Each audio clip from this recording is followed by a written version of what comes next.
I think it's sort of a welcome to Antarctica type day. The Walking with the Wounded South Pole Allied Challenge is a race like no other. Led by expedition patron Prince Harry. If you screw up out here, you get punished. 4 wounded British soldiers. We're going to stop faffing and just get on with it. Are taking on teams from the Commonwealth and the USA. Right now, I feel like I'm at war. In a race to the South Pole, they'll face extreme temperatures. This is a savage environment. It's hardcore. Over 200 kilometers of grueling terrain in the world's most hostile environment, Antarctica. If we go on like this, we are simply not going to do it. It's a story of survival and of overcoming the scars of war, inside and out. Look what happens when so many people come together. You can achieve pretty much anything.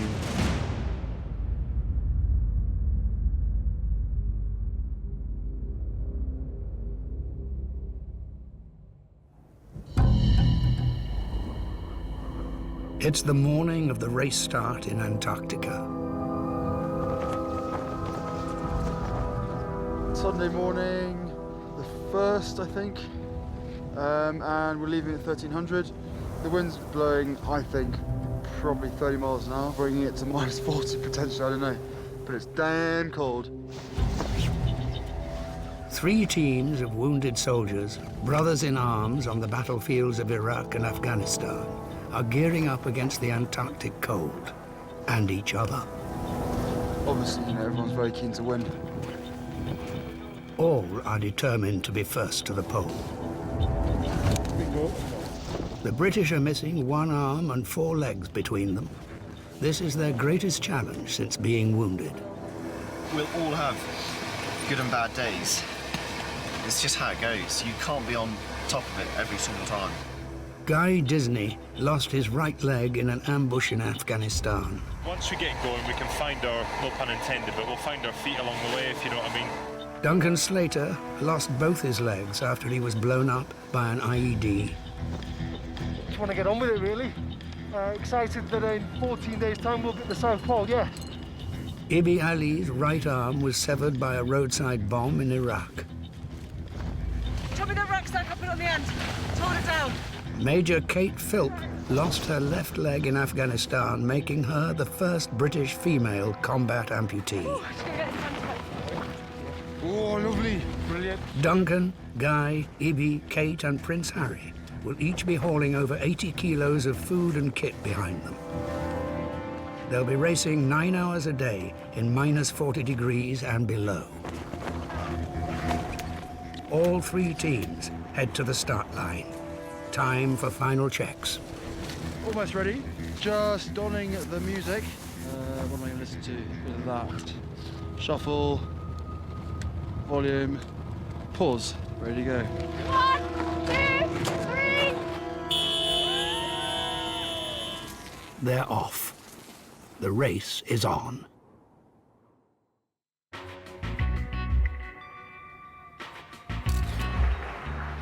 Just 8 months earlier, Prince Harry officially launched the South Pole race, throwing down the gauntlet to the other teams. To Soldier On Canada, Soldiers Summits from the US, and Soldier On Australia, welcome to the party. As a member of the British team, I will have a brew ready for you when you join us at the pole. It's a race, let's be honest. It's a massive race. It's not just about fitness, it's about knowing exactly what you can and can't do. I'm terrified for myself, to be honest. Hugely daunted. So I can't even begin to imagine what it's going to be like for them. And to take a double amputee to the pole, it's going to be really quite a moving moment when we get there. For me, it's bigger than just these guys. We are trying to raise money, but also raise awareness for the fact that the injuries that they've sustained, they're going to carry those for the rest of their lives. 2 months later, and Team UK is in Iceland to train for the race. Hour upon hour of skiing.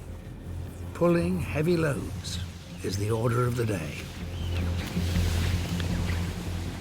The four are training under the watchful eye of polar guide Conrad Dickinson. The afternoon was an awful lot slower because of the conditions. He's responsible for getting them race ready. People are learning how to cope with their injuries and the limbs in a skiing capacity. The bottom line is they're going to hurt. You cannot get to the South Pole without suffering quite a degree of pain. He's getting them into the polar routine. 2 hours skiing, followed by a 10-minute stop to refuel. For 34-year-old double amputee Duncan Slater, the short breaks are barely enough time to tend to his stumps. You get a lot of sweat and then your liner starts moving about like a sort of, like a wet welly boot, really. Duncan joined the RAF regiment as a teenager in 1998. Since then, he's done 4 tours of Iraq and 4 of Afghanistan.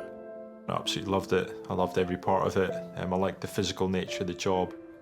For me, going on operations was definitely the pinnacle of my career. In 2008, Duncan married Kim. You can't help but think, like, are they going to come back? Are they going to come back whole? And that sounds horrible, doesn't it? Are they going to be the same when they come back? Yeah, you try and think positively, but it is really hard. Kim's fears became all too real when Duncan's vehicle was blown up in Afghanistan on the 31st of July, 2009. I never heard the bang, but I guess it was the biggest bang that you don't hear kind of thing. And I just remember being flipped about like a little toy, like a little rag doll. I was blown out of the vehicle about 30 foot into a compound. I was isolated, I was on my own. I was struggling to breathe because I'd broken all my ribs on my left-hand side. You know, it sounds dramatic, but I thought I was dying. I couldn't move, my back was in so much pain. I looked down and my legs are all at right angles, all bent and twisted. And my left arm couldn't really sort of move it at all. No, I'll be honest, I was totally scared. I didn't know what the hell was going on. I think it's just one of the most sort of helpless feelings that I've ever had in my life. Duncan was casevac'd back to the UK. When I found out he was injured, I was at work, actually. My phone went and I picked it up and I just heard this, "It's me. It's Duncan," and my heart just sank. And it's all a bit of a blur, really. I can't really remember. Sorry. I was placed in intensive care. My wife came up to the hospital and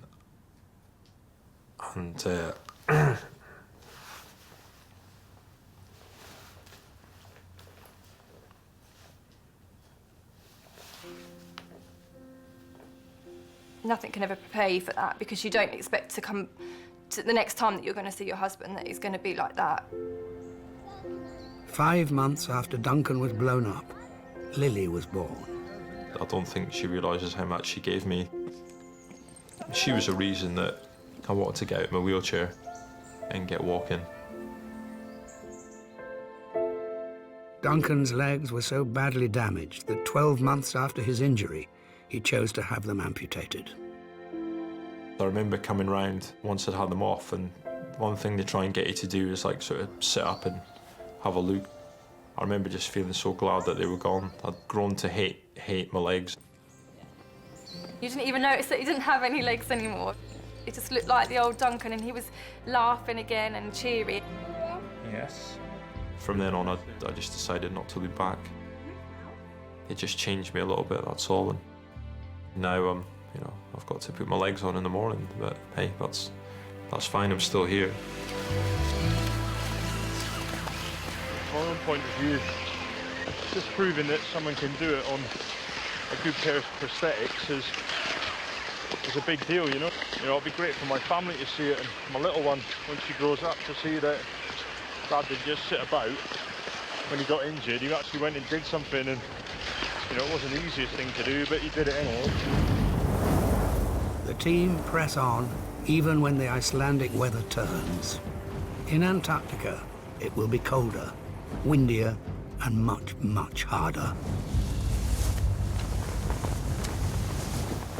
bed tonight is under canvas in a snowstorm.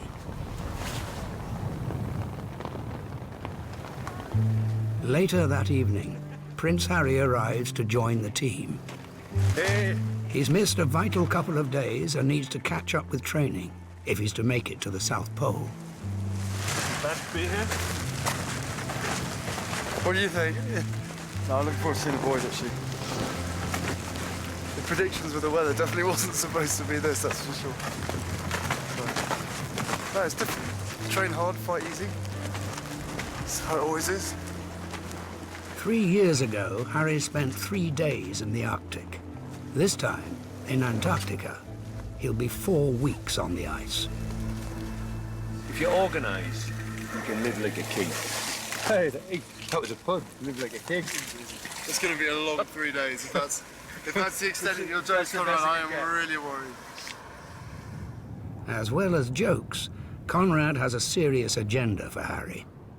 You know, I mean, cards on the table, with the utmost respect to you. I mean, I'm expecting a lot from you. You've got all your limbs, you're fit. Some of the guys, you know, struggle with the leverage on the legs, so you're an integral part of the team. A good night's sleep has kept spirits high. What I suggest you do... What I suggest you do? Hey, then we're going to have a serious talk. I said, where are you from? Yorkshire? And he goes, hell no. I'm from Northumberland. So really, Harry's in a bit of trouble here. That A, he thinks I come from the wrong county, and B, can't understand what I say. So we're going to have a serious falling out, I think. Our team's going to have one extra. It's going to be a translator for everyone else so they can understand what the hell you're talking about. I might be able to teach you some good northern etiquette. The weather's closed in, and they are tent-bound for the day. Hello. Hello. Hello. What's this? Leg admin, is it? So has it been easy for you injuries-wise or not? I've just picked up a rub over the last couple of days, which looks like nothing, but it's really debilitating. Kate Philp's stump is so sore, it could bring her Icelandic training to an early end. This is pretty hard. So you've got that, you know, digging into your skin, which isn't great. Kate joined the army in 2002 and is still serving with the Royal Artillery. I've always preferred sort of being outside, playing with my brothers and making dens rather than sort of inside with dolls.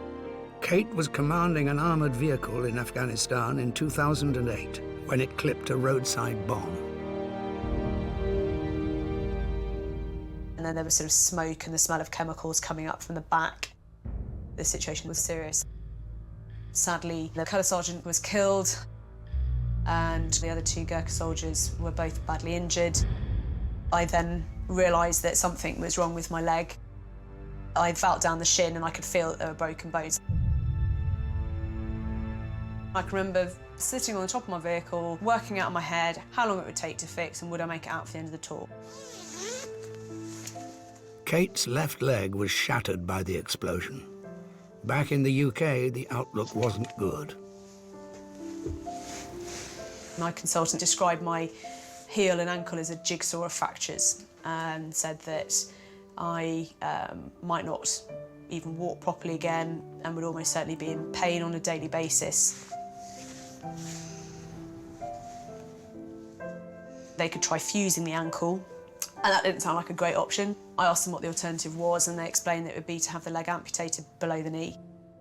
I just asked, OK, with a prosthetic, will I be able to run, play tennis and ski? And my consultant said yes, and I said, well, then that's fine. I absolutely had to have the leg amputated because otherwise I just wouldn't have a life.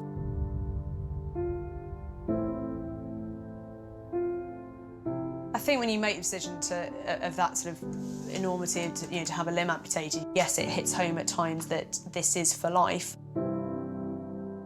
Because you don't look the same anymore, you don't feel the same. I've been through sort of periods of emotion where it's frustrated me, or I've got fed up, or things like putting on weight. It sounds a really vain thing, but I've basically lost a little bit of my left leg, as opposed to guys who have lost both legs, who have lost arms, triple amputees, people with brain injuries. The fallout from Kate's battlefield injury hit her parents hard. I think Dad found it more difficult because I'm his only daughter and I'm the youngest, so, you know, as much as I would fight against it, I'm his little girl. In Iceland, as the team prepare for another day on the ice, Kate's not with them. I think you made the right decision, to be perfectly honest. I think I have. It's pretty gutting seeing the team move off without you. Conrad's worried that no one will make it at all. We'd be incredibly lucky to win this race. None of them are fit enough yet.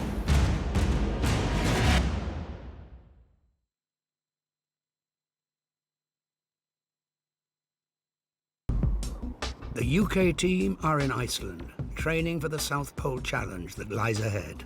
I've been smiled on here, like, can't wait to get going.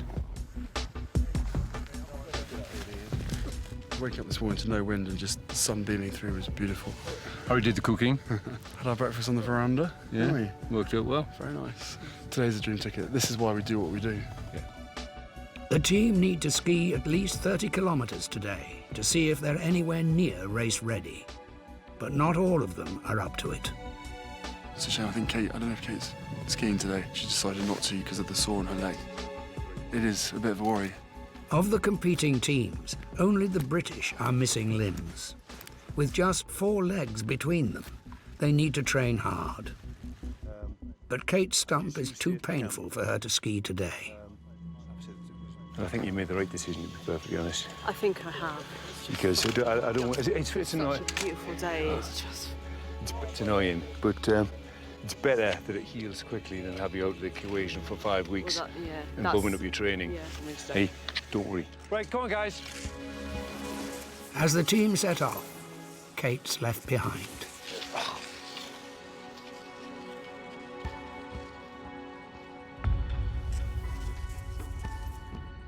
It's pretty gutting seeing the team move off without you. I've got a blister on my knee, which I know from prior experience can take about 3 weeks to heal. It's better to have a day off than put myself out for 3-4 weeks. So. Rubs and blisters are a real concern for Team UK and could seriously affect their chances in the race. We're fully aware that pace for pace, we're not going to be able to outmatch the Aussie and Canadian team. Guy Disney's the only wounded Brit with Arctic experience. 3 years ago, he skied to the North Pole. He knows the South will be just as hard. We're going to be uncomfortable when we go down there, and it's all about getting into the psychology, knowing this is going to hurt. Which sounds pretty unsympathetic, but ridiculously unforgiving environment, and you can't go into it undercooked. At the end of the day, if it happens in the actual challenge, then I'll just grizz on and go through it.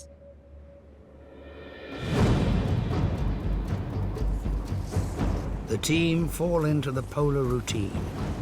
2 hours on, 10 minutes off, for 9 hours a day. We are very much thinking about the race stuff, about how we can shave off time. We've been doing a lot of discussions about that, because it is very much at the forefront of our minds. Captain Guy Disney joined the Light Dragoons in 2008. A year later, he was in Afghanistan at the wrong end of an enemy attack. Do you feel utterly immortal until this, you know, sucker punch comes out of nowhere? A rocket-propelled grenade got fired at my vehicle. It releases a jet of molten metal, and so that came through the side of the vehicle, straight through my leg, and killed one of my soldiers in the back of the vehicle. A moment that lives with you till the day you die. I would deeply swap positions in a heartbeat if I could. You know, I'd far rather it's me than him, definitely. I looked down, I remember just smelling an incredibly acrid smoke. I mean, the smell of burning flesh is something that will never, ever leave me. It's effectively a sort of smell of death. I remember when it happened, looking down and seeing what was left of my leg. It was just sinew hanging on to a sort of charred and burnt foot. I remember thinking, I don't want to die here, I want to live out my years, hopefully back in the green fields of England. At Camp Bastion, Guy's leg was amputated. He was airlifted back to Selly Oak Hospital in the UK. You go into Selly Oak and there are beds filled with double amputees, treble amputees, news of lads being killed. I think it's pretty sobering. After 3 operations and many months of rehabilitation, Guy served a second tour of Afghanistan. I don't feel any different walking down the high street. Not overly keen on wearing a pair of shorts on the beach, not because I'm that fussed about people staring. Well, it bothers me a bit, but it probably does bother me, actually. It probably annoys the shit out of me.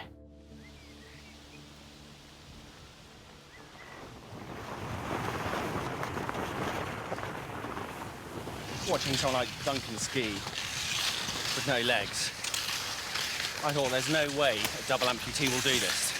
Just seeing his attitude on skis, he'll get there. He's a tough, tough guy.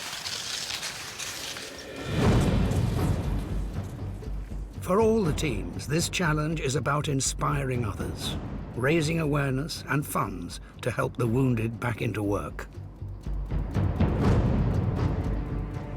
If that encourages one person to just do something that they weren't thinking of doing that day, that they thought was beyond them, then it's brilliant. It's mission achieved.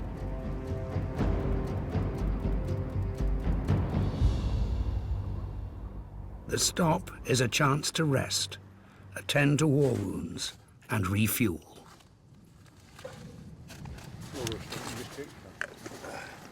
Just put on an extra merino wool layer. Although it's quite mild at the moment, it can be quite susceptible to cold. Captain Ibi Ali lost his right arm while serving with the Yorkshire Regiment on his first tour of Iraq in 2007. We were on a vehicle patrol outside Basra when we were hit by 3 roadside bombs. There was a huge explosion, a huge fireball, actually.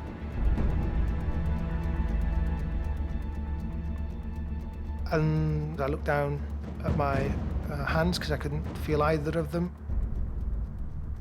My right hand was sort of holding on by a bit of gristle and bone. So yeah, I think I was reasonably badly injured. One of the soldiers in the back of my vehicle lost a leg, young Private Herbert, and the other soldier, Private Davey, was quite badly injured by fragmentation as well in the back of the vehicle. The most haunting thing is that, unfortunately, Private Simpson was killed at the scene. Despite the tragic circumstances and his own serious injuries, Ibi remained in command on that fateful day. People say that you can feel your life force ebbing away, and slowly I think I could actually feel that. As Ibi fought for his life, one of his soldiers spotted someone filming nearby.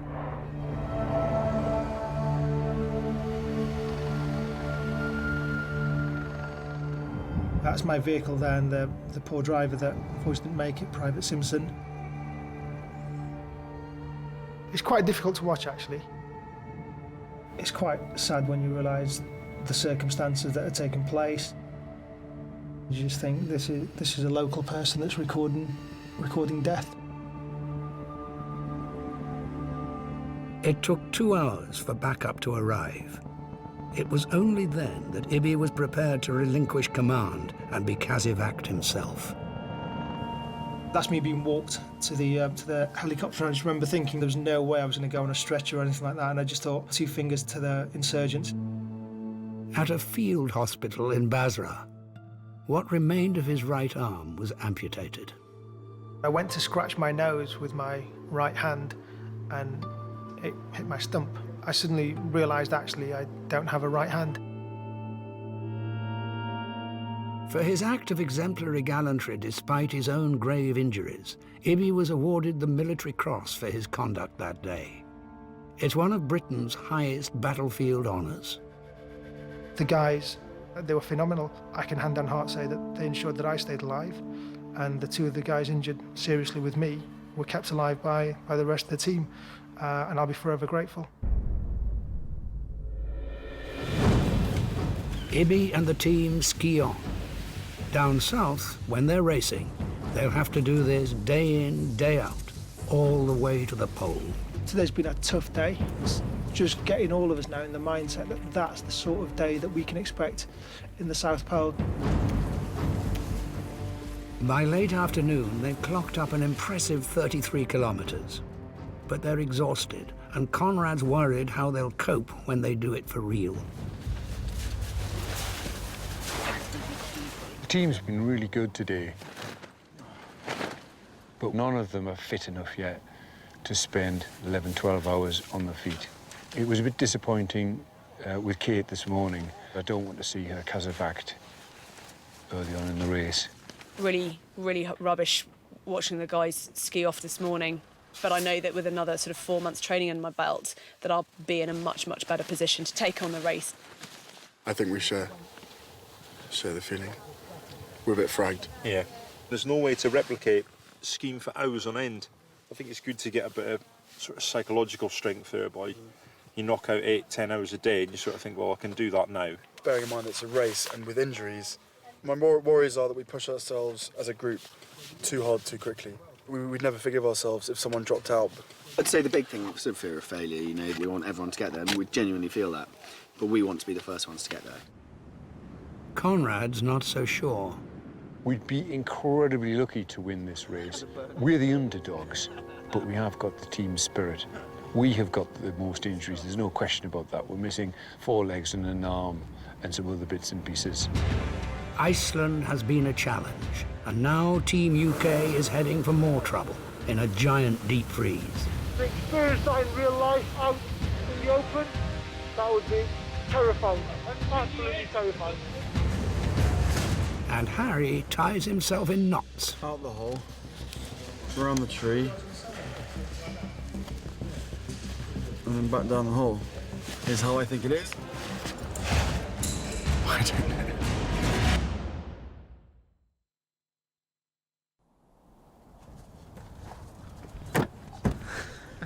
The Walking with the Wounded UK South Pole race team have come to a giant deep freeze in the East Midlands, normally used to test supercars and military vehicles. The guys are here to experience firsthand the extremes that Antarctica can throw at them. In the deep freeze, the temperature's been set to minus 35, more than 30 degrees colder than Iceland. I wish I was busy today. Something else had popped up. The deep freeze will push prosthetic limbs, polar kit, and human bodies to the limit. Being a rat to catch you.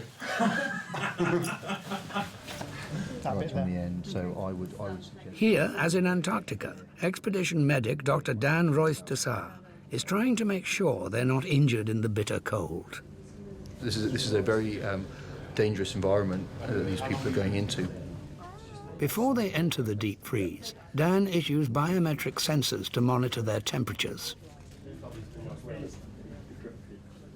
For Harry, he's tracking core temperature. Are you giving me a pill? To check for hypothermia.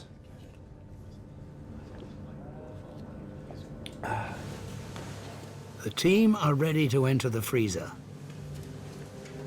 They're stepping from a warm summer's day into minus 35. Your nostrils start to freeze up, all the hairs within your nose freeze together. It just has stark coldness, which you like take a big breath in and you feel it instantly. I feel like I'm a frozen chicken in a giant freezer, do you know what I mean? It is, it's a giant freezer. There's no sun, there's nothing to look at. It's not pretty. We're the first people to spend a night in here. Right, come on in. Under Conrad's leadership, Harry, Guy, Kate, Duncan and Ibby will spend 16 hours in here, living out an Antarctic day of racing, storms and camping out.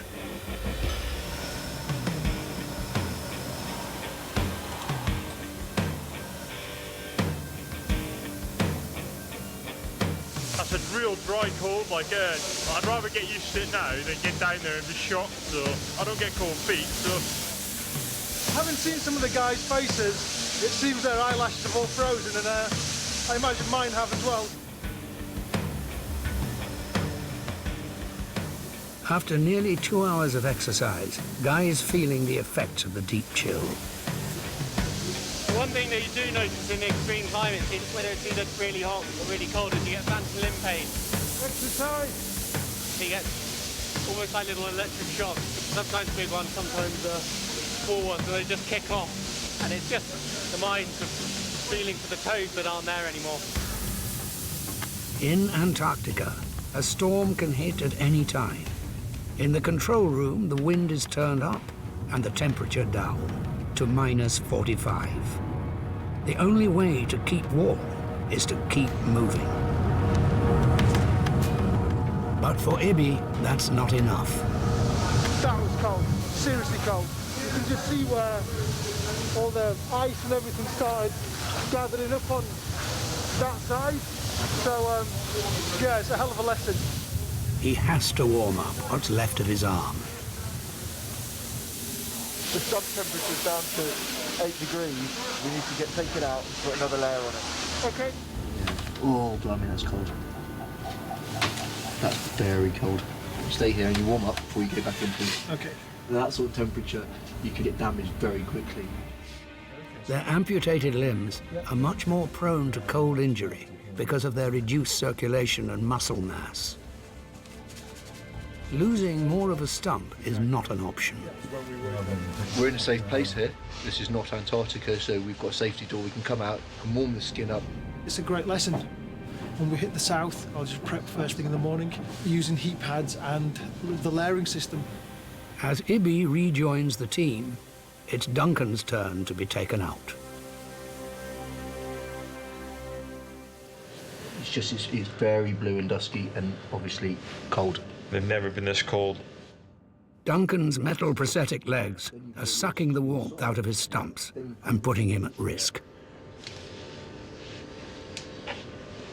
We need you to have more layers on than this. Definitely. If it's cold like that for a very long length of time, you're going to get an injury. Yeah. And very, very quickly. Yeah. It's very tough in a team scenario to admit a slight fragility. It's difficult to admit, isn't it, when, you know... It is, because there's a certain pressure. You don't want to be the first one to break, and you never want the, you know, to call it getting on the jackwagon, like, you know, you don't want to be the first one to get on the vehicle to say, I've had enough. You don't want that. Imagine if stayed in for another half an hour, get yourself a cold weather injury, well, that's not going to fix it anytime soon. And before you know it, you know, you've got to be replaced on the expedition. It's just not going to happen.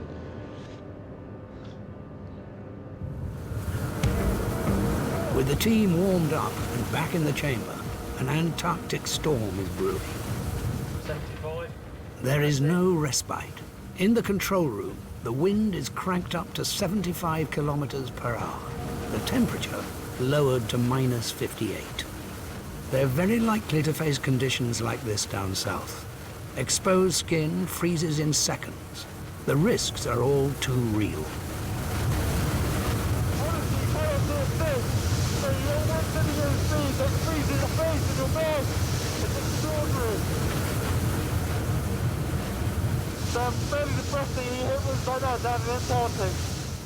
In the Antarctic, there is no escape. In this giant freezer, they can turn it off if it gets too much. I wanted to take it up more to 80, but the floorboards were going to rip up if we took it any further. Oh, it's really awesome, actually. I really enjoyed it. Everyone's sort of loving the wind now, but if that happened, we'd be like, no. To experience that in real life, out in the open, that would be terrifying. Absolutely terrifying. The team settle down for a long, cold night. It's -35.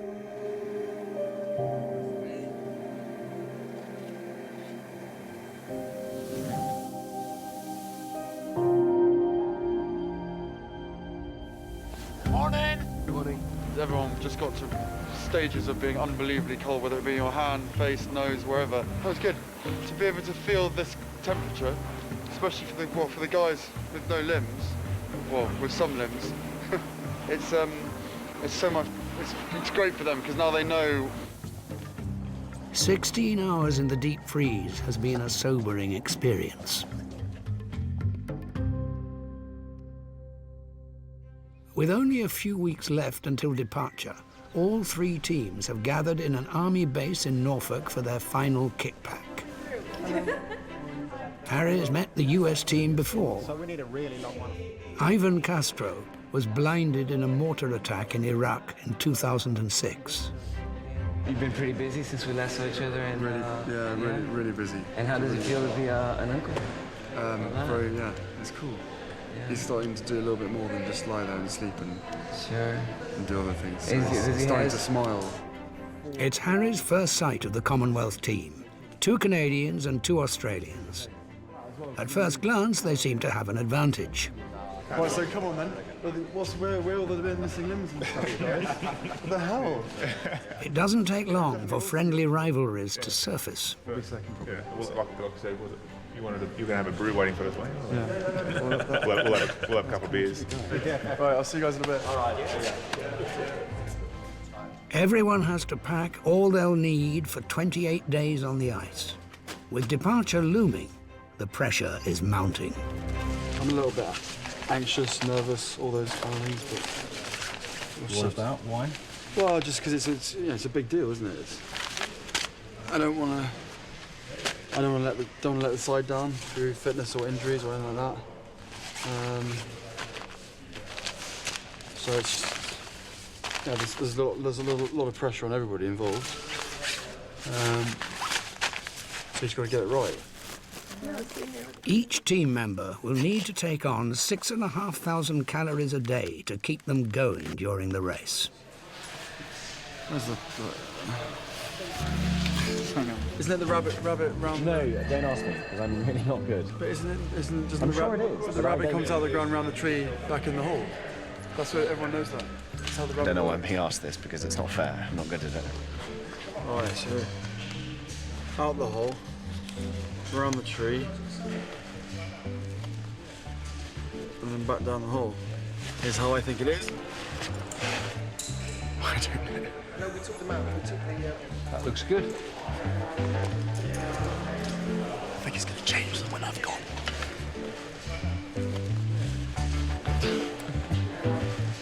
The next time they see this kit will be at the race start line in Antarctica.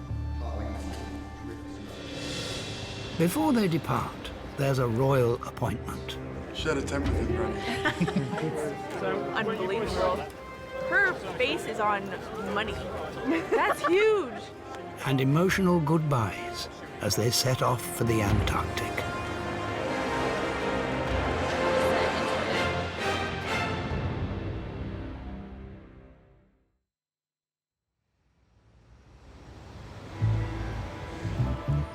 With just days left until the Walking with the Wounded South Pole race teams depart for Antarctica, there's a whirlwind of activity. Doesn't really matter who wins or loses, but... Starting with a press call in Trafalgar Square.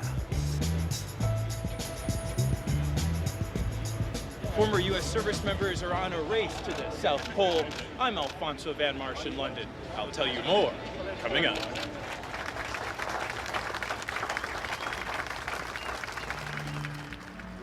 The next day, the teams head off to Buckingham Palace. For US team members Margot and Therese, it's a big deal.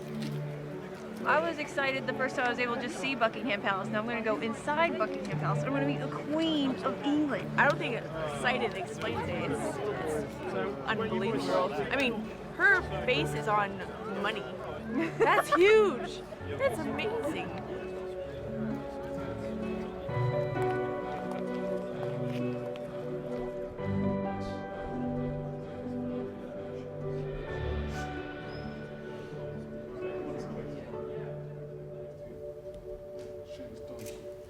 Harry's arranged a private visit to meet his grandparents, the Queen and the Duke of Edinburgh, Prince Philip. There's Inga Solheim who took myself and Prince Harry to the North Pole last time round. Oh, did you? That was brave. Shared a tent with him, Granny. That's incredibly brave. On my part. I survived. This is all the kit that we're using, so I'm sure you've seen it before. It's a special honour and a chance to share their stories with the Commander-in-Chief of the UK's Armed Forces. Kate lost her leg in 2008. Have you all been practicing in fridges? That's right. And Guy was with Prince Harry and myself when we went to the North Pole. I did, yeah. You mind the crevasses and things that one might find. Yes, well, I hope it works out all right for you. Okay, everybody. We'll just wait for the background. All right, stand by. And there we go. And thank you.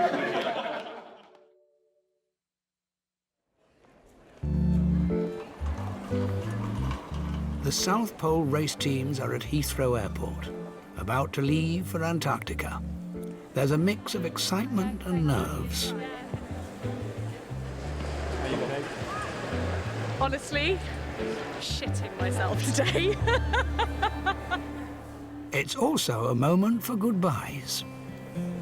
It's going to be horrible, mate, yeah, really horrible. I've been really lucky since I've been injured because I've had so much time with a little one.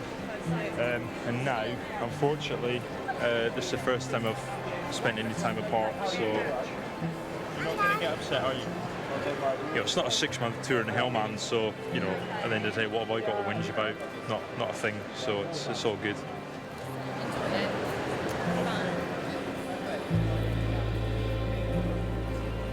Right, man, take it easy. Stay safe, I'll see you when we get back. Love you too, I'll see you when we get back, right?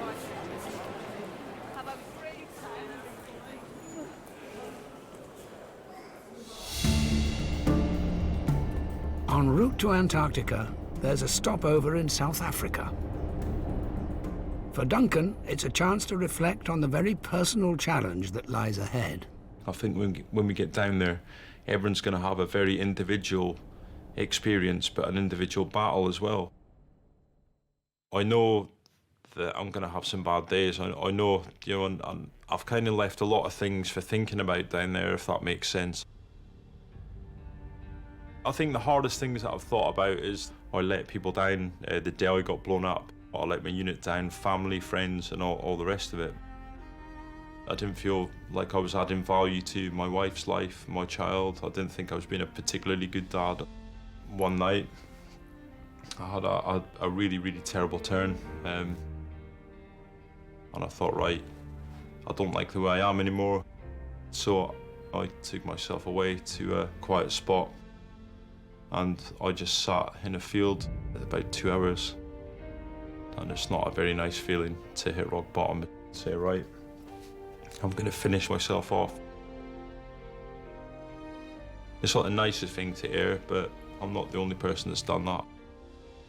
From then on, I sort of said enough's enough and kind of tried to inch by inch dig yourself out, like get on with it. So when I got picked for the South Pole, in my head, I said, you know what, this is it. This is the new start for me. This is the sort of beginning that I need to sort of find out if there's the old me in there, you know. I'm me again. I can do something extraordinary.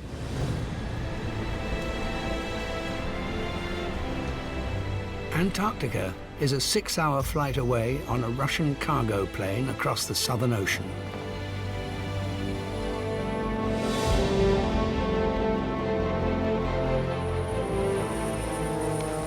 The teams arrive on the bleak Antarctic plateau. It's the world's largest ice sheet, 3,000 meters above sea level. It's -40. You can feel it straight away, the nostril hair freezing. One thing I noticed as soon as we got off is the altitude. You're immediately short of breath. And apart from that, the view is absolutely spectacular, but clearly not meant for mankind. Just look how cool it is. It's amazing. It's ridiculous that a place like this should exist. One of the few places on Earth that hasn't been screwed up by humans. It's just nice being out here, not having sort of... You know, just have time to think about stuff without being hassled. If you can't be free here, where can you be free?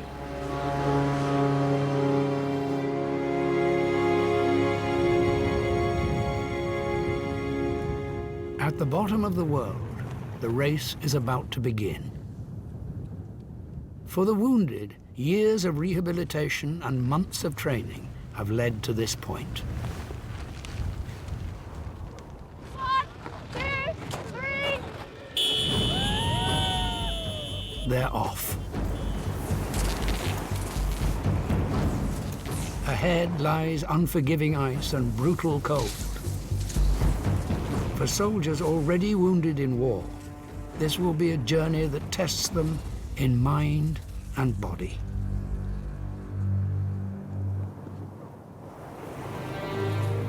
Next time, battered bodies risk further damage in the extreme cold.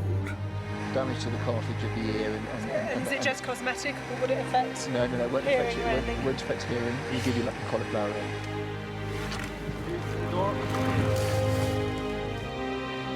Can you feel this? 200 kilometers, 12 wounded soldiers, and 1 prince heading for the pole.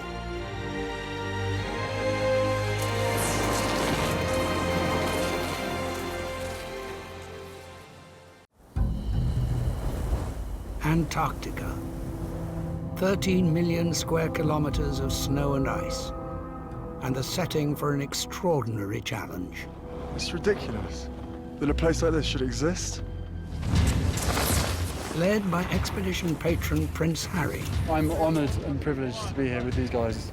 4 wounded British soldiers. There's not a single person doing this that isn't feeling knackered, sore to the core. Are taking on teams from the Commonwealth and America. This has been the toughest thing I've done since I've been blind. To race over 200 kilometers to the South Pole. I think he's just completely lost it. I got frozen hands. It's a journey that will challenge the wounded. Easy, you're going to feel very dizzy. And the non-wounded alike. It just feels as though it's getting worse and worse. Antarctica jumped up, bit me in the ass. As it becomes a struggle for survival. We are simply not going to do it. And that means we've failed. In the coldest, windiest, and driest place on Earth.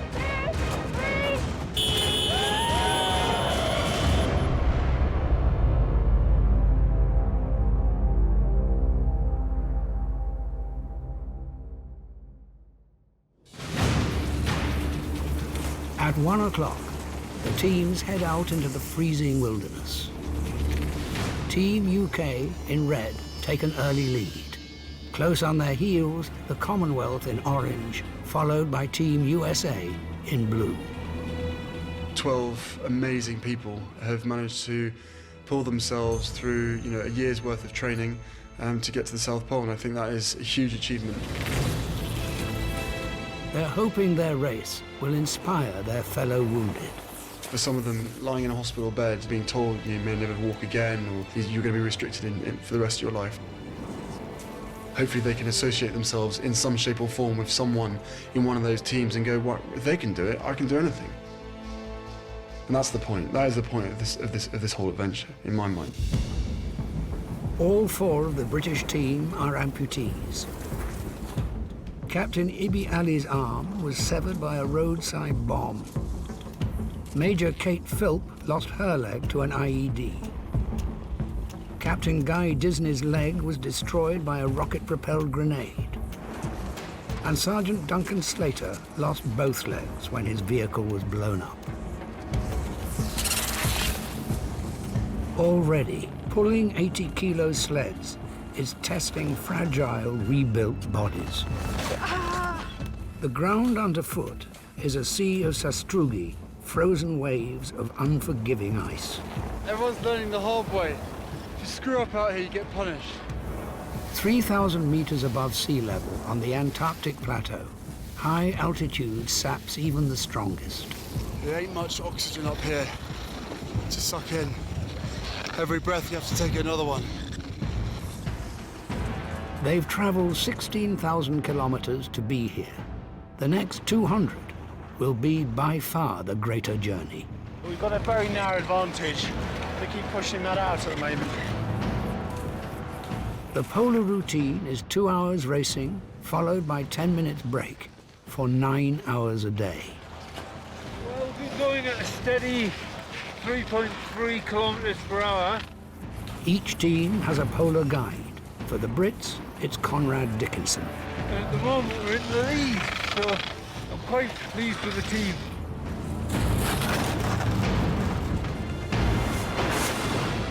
At the first break, the team takes stock. In the punishing cold, double amputee Duncan has to take extra care. Old Stumpy's getting a bit sweaty, so I'm going to dry him off, because if I was to let that stay as it was, it'd freeze, and that's not a good day. At one point you're out in Afghan on ops, the next day you're in hospital in a lot of pain. Duncan was blown up in 2009. 12 months later, both his lower legs were removed. It takes a long time to get over that one. You've got to kind of find out who you are again and you know, what makes you tick. Hey, there they are. Kate is struggling with the altitude. Leg's fine, it's just like having a handbrake on me. Okay. Kate's vehicle was hit by an IED in 2008. She chose to have what was left of her shattered leg removed. When I take my prosthetic off and I look at my stump, it's so much more normal now than it was. There are times where I've looked at it and inspected it quite closely and thought, yeah, gosh, what a funny looking thing it is, or whatever, but I think you can become quite objective about it. What's the distance, Conrad? Doing that now. Guy lost his right leg in Afghanistan in 2009. There are things that I won't be able to do now.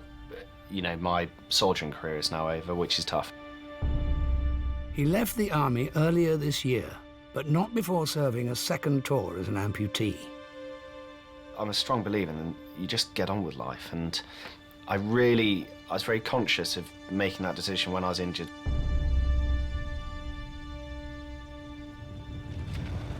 The altitude is getting to Ibi as well.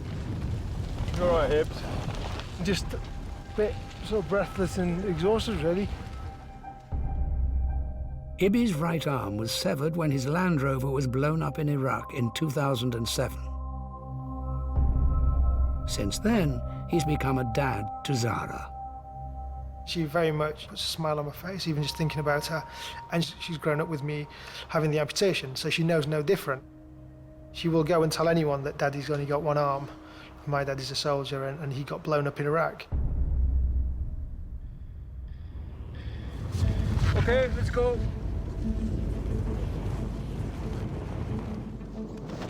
The brakes are vital for refueling. But in the brutal cold, Canadian Chris Downey is finding it hard. After eating, have you managed to eat or drink? A bomb disposal expert, Chris suffered multiple injuries when he was blown up in Afghanistan, including the loss of an eye. A bit chilly. Fingers are frozen. The team lose valuable time waiting for Chris.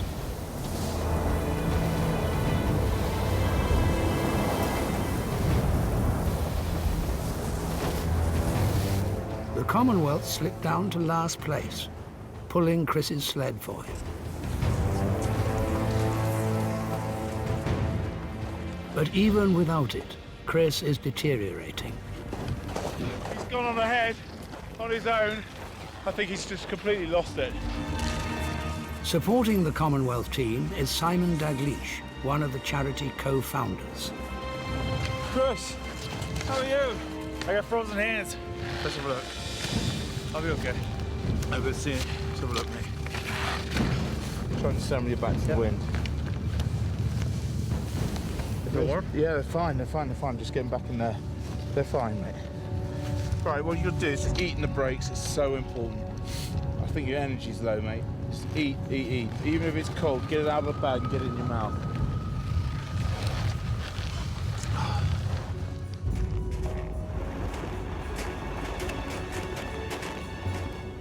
At the end of the day, the teams pitch camp, 14 kilometers closer to the pole.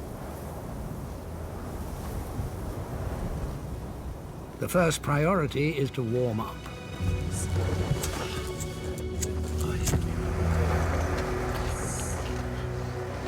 Absolutely drained at the moment.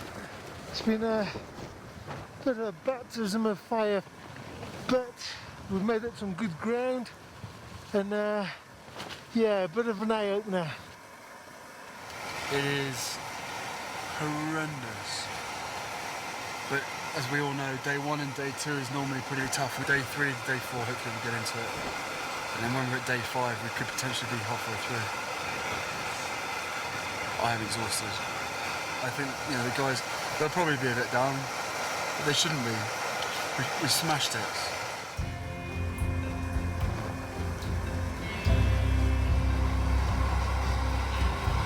Status.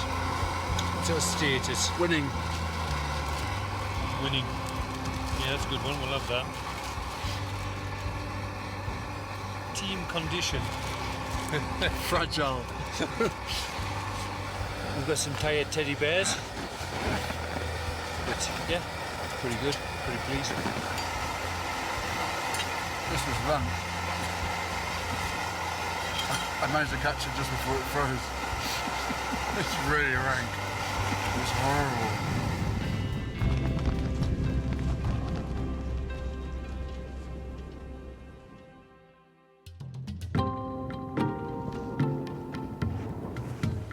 As the second race day begins, spirits are high. And you're right, my beard is ginger. He was trying to say, do you think it's blonde? I go, no. It's not grey. Hey, come on, steady man. Canadian Chris Downey seems back on form. I'm good now. Doesn't like making yourself feel like an ass on day 1.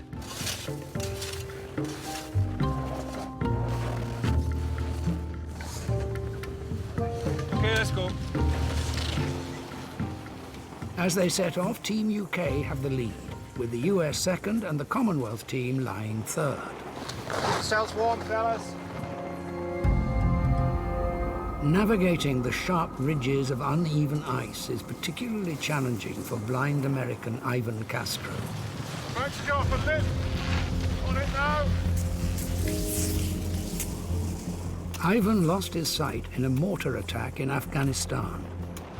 This is like being back at war. The terrain is your enemy. And it's a battle. We're fighting each step of the way. It's a battle that some of the Commonwealth team are losing. Expedition Doctor Dan Royth-Dessar has an emergency call-out. It seems that Chris has collapsed.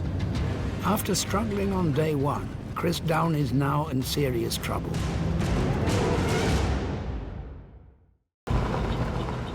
Less than 2 days into the South Pole race, and Antarctica claims its first victim. Expedition Doctor Dan Royth-Dessar has been called out to Canadian Chris Downey. So what came first, the dizziness and the collapse, or the shortness of breath? Nothing. Just the first thing you know is you're on the floor. Chris's teammate, Australian Seamus Donoghue, was first on the scene. I turned around and he was in the snow and he was completely out. So he was unresponsive, passed out. Easy, you're going to feel very dizzy. Excuse me. He's complaining of chest pain and breathing discomfort. What I want to do is spend at least the next 24 hours checking him over, making sure that he's absolutely okay, as if not, he's staying with us with the vehicles. Chris is taken back to the expedition base camp. His team ski on, 2 hours behind and 1 man down. It's like letting your team down. Pretty miserable. Being weak in front of them, that sucks. Slowing them down, that sucks. It all does.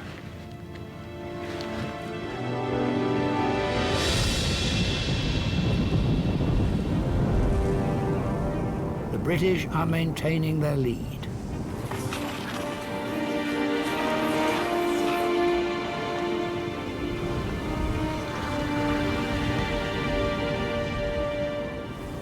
As they race, even in the cold, it's all too easy to overheat. You want to be comfortable. You should never be warm. You should be comfortable.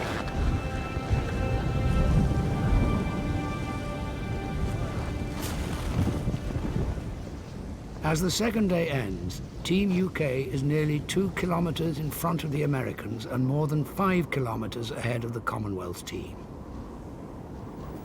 But the British lead has come at a price. It's Ari! Harry Herkson is expedition paramedic. Have you pain in this?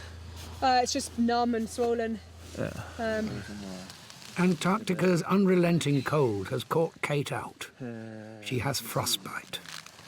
The problem is, I'm getting quite hot, and so for part of the day I didn't have my ears covered. When we stopped, I just said to Libby, "My ear look all right?" He's like, "No." If Kate's frostbite worsens, she could lose part of her ear and her place in the race. It's been a hard day for everybody, but I think the thing to remember is it gets better. The body adapts, the sledges get lighter, the snow levels off a bit, and that's what will happen.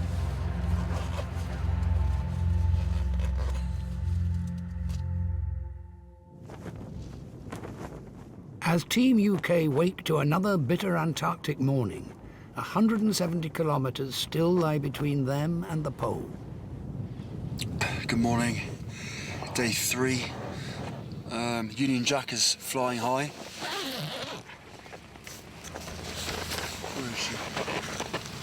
There it is through there. Nice little touch that. Where's our fearless leader? There he is. Yay! He's smiling now, but he was spooning me about 4 hours ago. It is only day 3, and it's starting to hurt. There's not a single person doing this that isn't feeling knackered, sore to the core. It's just how you get on with it. That's really the test now. You know, I got in the tent yesterday and I was like an old man. I was in a lot of pain, like stumps are swollen. I was in rag, like, but you're going to be in rag after 9 hours skiing, like, Our one solace is listening to our iPods. Everybody's iPods crashed because of the cold. When there's nothing in your head, which there is in mine, it's a lonely old place to be, I tell you.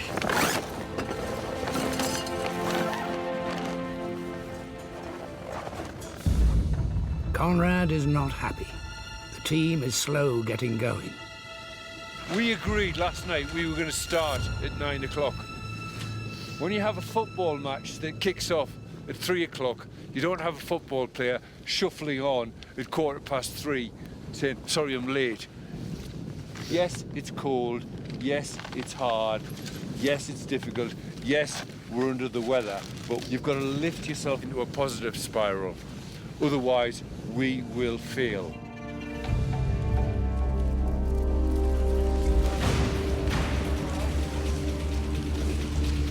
Despite the late start, Team UK have kept their lead, closely followed by the Americans. The Commonwealth team have ground to make up, but are motoring along. But as the day progresses, exhaustion kicks in. The final rest break comes none too soon for Kate. I just feel like I'm going to keel over any minute. Oh, you won't. You won't. Here. Here. Have some. Wait, I can't.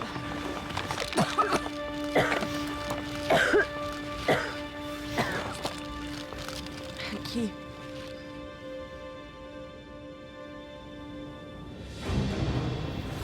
One man down, the Commonwealth team has closed on the Americans, but at a cost.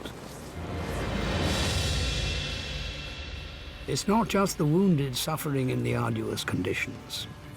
Despite 20 years' experience, Australian polar guide Eric Phillips has been hit hard. How's the day been? Terrible. I can't get breath. I can't get breath. And yeah, I'm feeling the pain.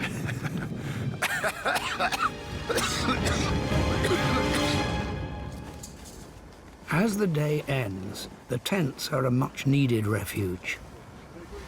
I'd say that the priority tonight is eat as much as you can, hydrate as much as you can, and get your head down as quick as you can. Yeah. Try and get the body rested, and tomorrow's another day. It takes over 2 hours to melt snow, to drink and rehydrate their rations. Kebab casserole, 2 nights running. Luckily it's good. Pasta in tomato. That's New a one. really good one. New one. It's a delicious one. That actually tops spaghetti bolognese. Oh, smell that. Can you smell that? Smell it. Mmm, yum, yum, yum, yum, yum, yum, yum, yum. Even for able-bodied Harry, it's been a tough 3 days. So day 1 I got a hot spot. Day 2 I just let it manifest into a blister. Whatever it was is now popped there and something else there as well.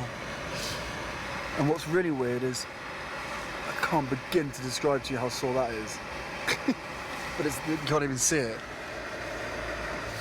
But yeah, count myself lucky that I've got feet.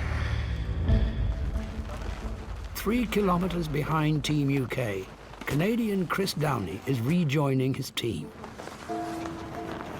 He's been given the all clear by the doc, but his polar guide, Eric, hasn't. Do you feel short of breath just sat there? Yeah. Eric has fluid on his lungs, a sign of serious altitude sickness. A killer. You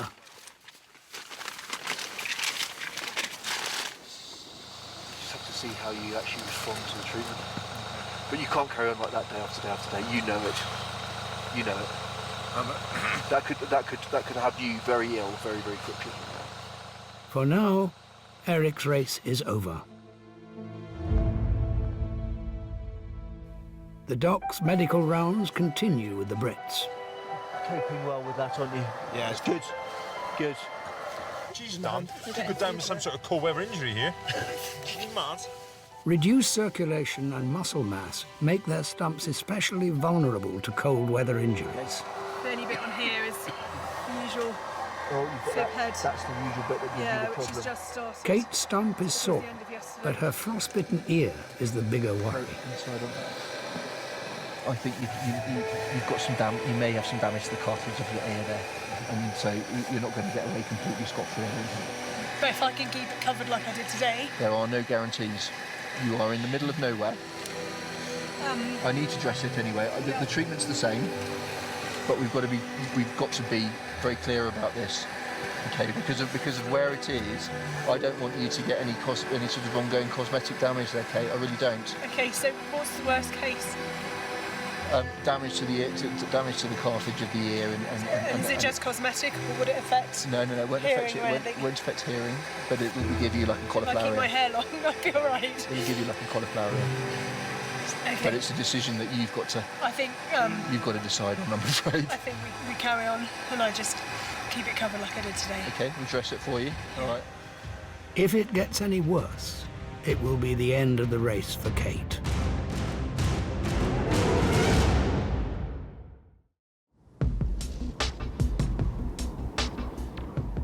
At the bottom of the world, 3 teams of wounded are battling each other and the Antarctic to reach the South Pole. Race status. Team UK, first place. Everyone's looking good in front. All pretty tight. Second place, USA. And quickly catching up is the Commonwealth team. Canadian Chris Downey seems to be back on form, but his team guide, Eric Phillips, remains out of the race. In Team UK, despite a blistered stump and a frostbitten ear, Kate's still skiing. You know, to be fair, with the frostbite that she had, that was an easy way out that anyone could have taken this morning. And she's still with us, so fair play. Duncan's up front, double amputee, leading the way, pushing on with a really nice pace. Such a privilege to be here. You know, you tread in the footsteps of a lot of people that have been here before. They've explorers and all the rest of it.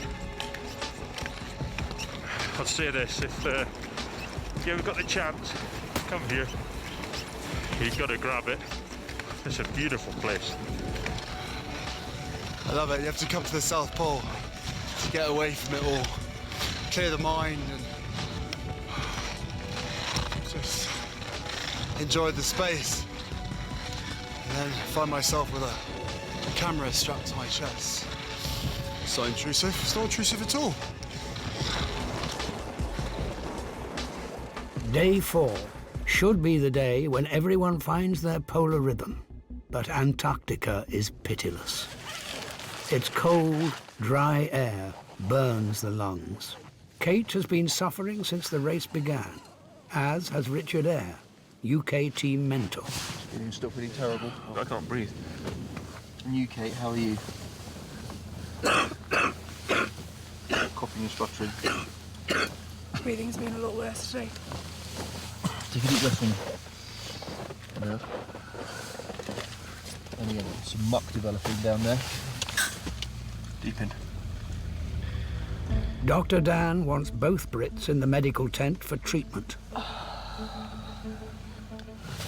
It's not only Kate's cough and ear that are causing concern. Her stump, rubbed sore, has become infected. I've got it's passing on that fibula head. Should I just leave it off? Yeah, I'll just help you in the car. We can't leave her overnight in a tent miles away from where we are. It's much, much safer, and we can at least make her much more comfortable. Take it for the moment the race is off for those two. Yeah, absolutely, absolutely. You know, you feel like you've prepared physically and mentally, and you had some, excellent training. And I'm used to meeting tough challenges, in my job. And I think that's why it's so disappointing, because, I've done all right up until now.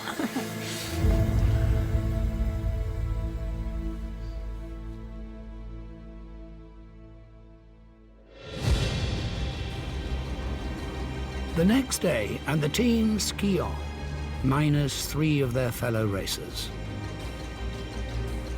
They're half a day from the first checkpoint, where they'll all have a much-needed 24-hour enforced rest. The British team remains in the lead, but the Americans have dropped back to last place. Blind soldier Ivan's struggling to breathe. This morning I started skiing and I couldn't breathe. And I thought that that after 10 minutes it would go away, but the harder I pushed myself, the less I could breathe. I felt like I had an elephant sitting on my chest. Just 6 miles before the checkpoint, Ivan's pulled out too. It's kind of tough because, I never quitted anything in my life, but it's the fact, it's the truth. And I'm slowing down the team, and if I slow down the team, they're gonna get cold. You okay, fella? Yeah.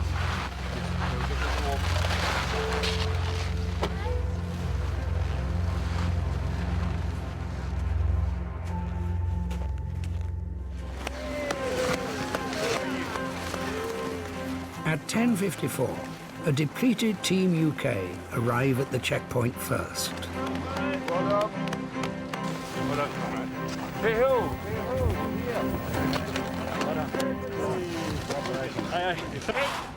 Feels like the finish line.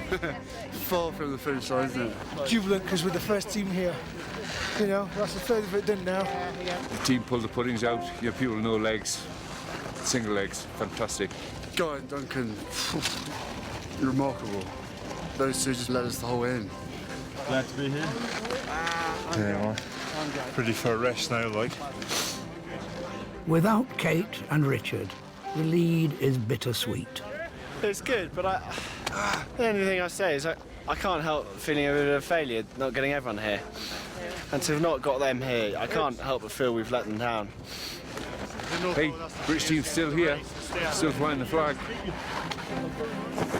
90 minutes on, Team Commonwealth arrive. Their guide, Eric's, recovered enough to cheer them in.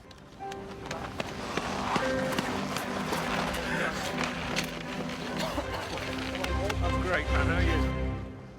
An hour later, Team USA make it. One man down. Just wish I was out there with them, coming in with them, and not standing there waiting for them. But I'm happy to see that they're coming in. Well done, Therese. You made it. Thank you. Well done. I'm not even third the way there. Altitude, frostbite, and exhaustion have taken out members of every team.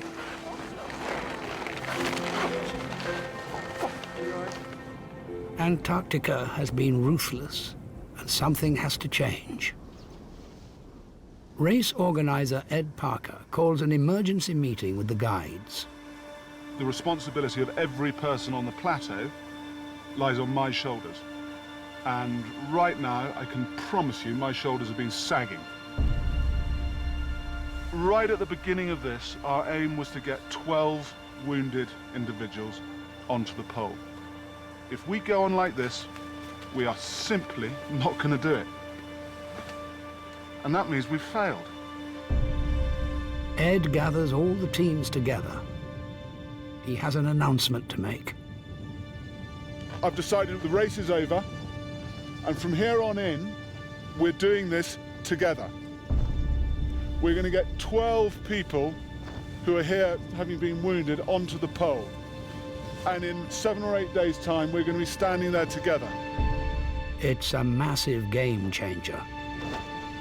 It's a bit disappointing we're not doing the whole distance, if I'm quite honest, because we've trained for it, prepared for it, and we're in good shape for it, but Ed's absolutely right.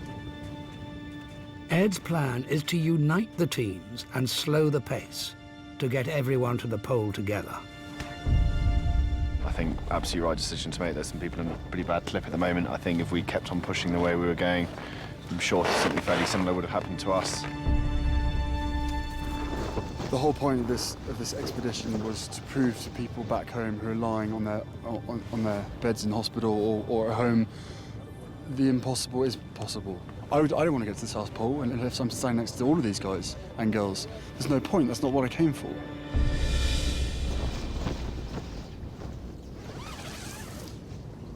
Who's that? It's me. Surprise! Surprise, surprise. How are you, Harry? You okay? I'm good.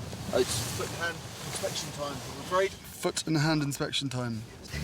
Do you want to start the job? It's nursing assistant. The 24-hour rest is a chance for the doc to give everyone a once-over. I couldn't pop it. Good. You've got no problems there. Fantastic. I've had no problems whatsoever with the stump. Good. And again for me. And for the doc to be checked out too. Oh. Sorry about cold. Once more. It's cold. Once more. You're mad. You're mad. But in Kate's tent, things aren't so good. That's taking some skin off. Okay, let's get another dressing on that then and get that cleaned. Is that the major bit that's causing you the pain when you put your prosthetic on? Yeah, I mean, that's always the problem there around the fib pedal. Infected, but there's obviously some weeping coming from it. I think I just took the opportunity in the tent today, whilst I was on my own, just to do a bit of sort of soul searching, if you like. I feel like a real burden on the team, and I'm literally not pulling my weight, and I'm not contributing, and I'm not myself. It's a real hard one to deal with, but hey, no one ever says it's going to be easy, and it's a challenge, and it's pushed me in different ways than I expected. So, but that's probably a good thing.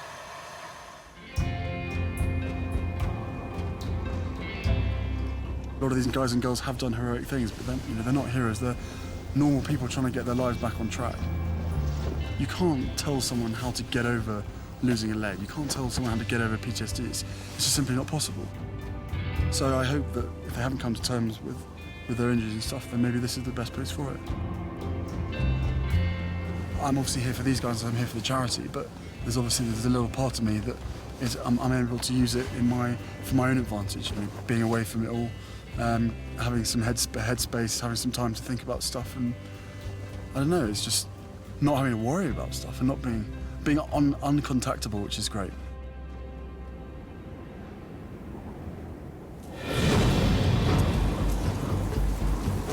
The next day, the teams, no longer in competition, set off for the pole together.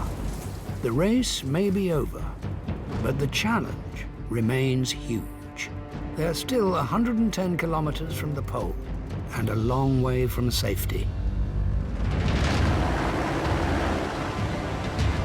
On the ice, conditions remain punishing. We just had a call to say that Alex has fallen over. Apparently his speech is slurred and he's not got very much sensation down one side of his body. Alexandre Baudin d'Anjou is a Canadian combat engineer. What happened? I was skiing and then I can't feel my left side now. Alex survived 2 explosions in Afghanistan. Now Antarctica has brought him down. 2, 3. He says he's lost feeling down one side of his body. He's not speaking all that clearly. So the safest thing for us to do is get him in the vehicle, take him back to where we've got a tent. It happened to me before, but just my leg, not half my body, so it was very scary at that moment. The thing I remember is thinking about my children, and I want to be able to play with my children again, so I don't want to stuck like this.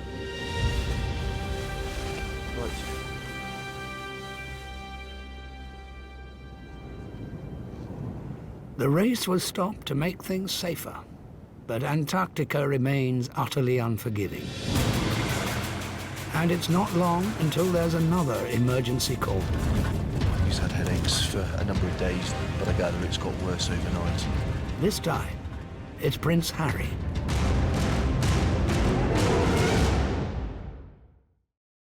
Skiing to the South Pole has been punishing. It's taken a toll on the wounded and the able-bodied alike. And on day 8, it's Prince Harry who's gone down. Tell me what's been happening. I slept for about an hour. Just describe the headache to me at the moment, please. It just feels as though it's expanding. It's just getting worse and worse. Harry's fallen victim to the extreme environment. High altitude, dehydration, and exhaustion have finally got to him. Antarctica jumped up, bit me in the ass. If you show a weakness to Antarctica, I think it exploits it. And I think it will slowly grind you down until you have that utmost respect for it, of which I now have. Have you been vomiting or feeling sick with this? No. Can you feel me touching you down here? Mm-hmm. And here? Mm-hmm. And here? Mm-hmm. Oh. I thought I could come out here and just crack on and see it through without any issues, make sure that I'm here for the guys when they need me. But yeah, I'm frustrated and disappointed in myself, but it really does prove quite how mentally and physically tough these guys are. For now, Harry's out of the challenge too.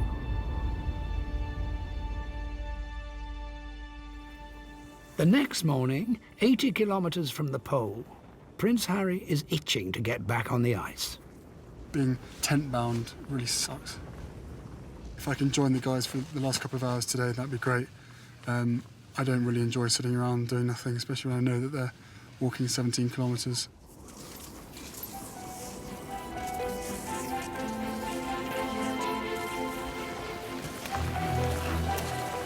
After resting for 36 hours, Harry rejoins his team.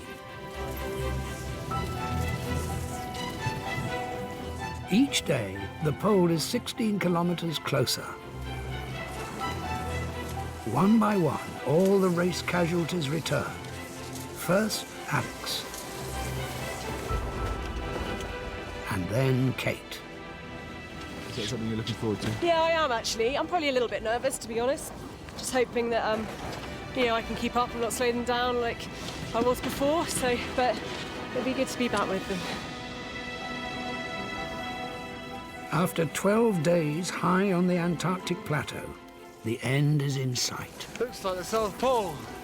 It must be about 10k away, but it looks a lot closer.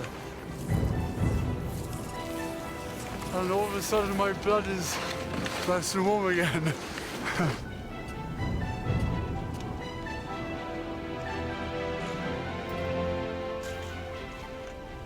The pole is just half a day away.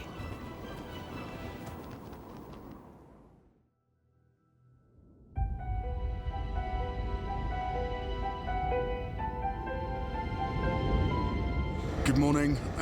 It is the morning of Friday the 13th, which means it's South Pole Day. All the teams go through their morning routine for the last time.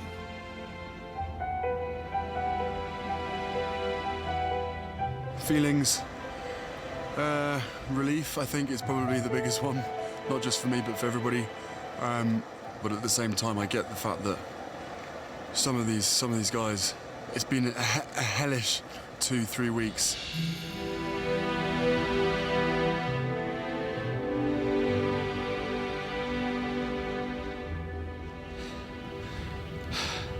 It's been harder than probably some of us would like to admit, but it's been good. For me, it's been an utter privilege to do it with Dunk. The days when I felt a bit sore, a bit tired, I just look at that man and see him powering on, and it's amazing. Alongside me has been guys with no legs, no arms, and with the constant pain in their backs, the heads, the shoulders, the necks, and not one murmur of complaint or self-pity. From day one, the old stumps have gone black and blue with a bit of bruising, a bit of swelling up. But we knew that was going to happen. That's par for the course. You can't walk over 200 kilometres and not get a bit of a swollen leg, like. Oh my God! I thought it was Prince Harry for a minute. I think I win the beard competition. Looking forward to having a final ski today, especially seeing as yesterday went well. Hope everyone else is feeling good. I'm sure they are. Just thinking of all those men and women that have served and been wounded or killed. And so, guys, if you're looking down on me, thank you very much for your help and inspiration. And thank you for your sacrifice. Cheers, guys.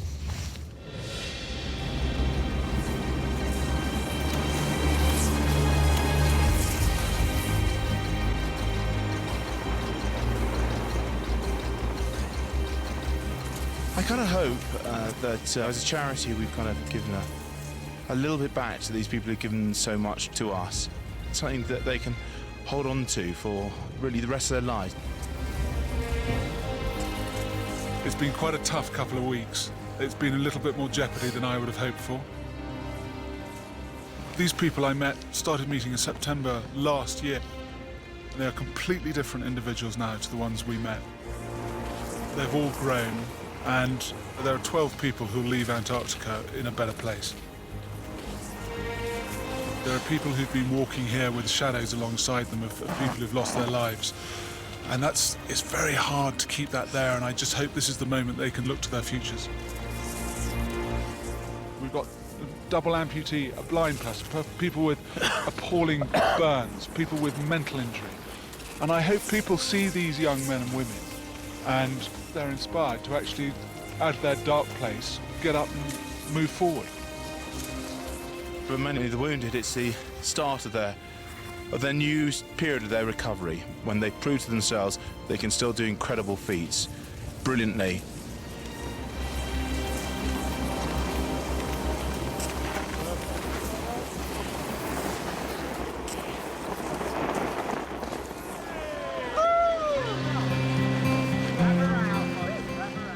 After 13 days, 200 kilometers and 7 medical emergencies, all 12 wounded soldiers ski to the South Pole together.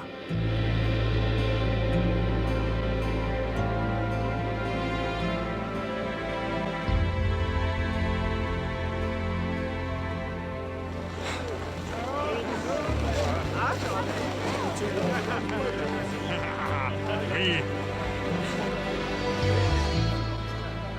I'm so happy for them. It's brilliant. They've done so well. Every single person, but especially, you know, those 12 guys and girls. Read right. Good job. Really good job. Hey, oh. I can't. Yeah, I'm a mess.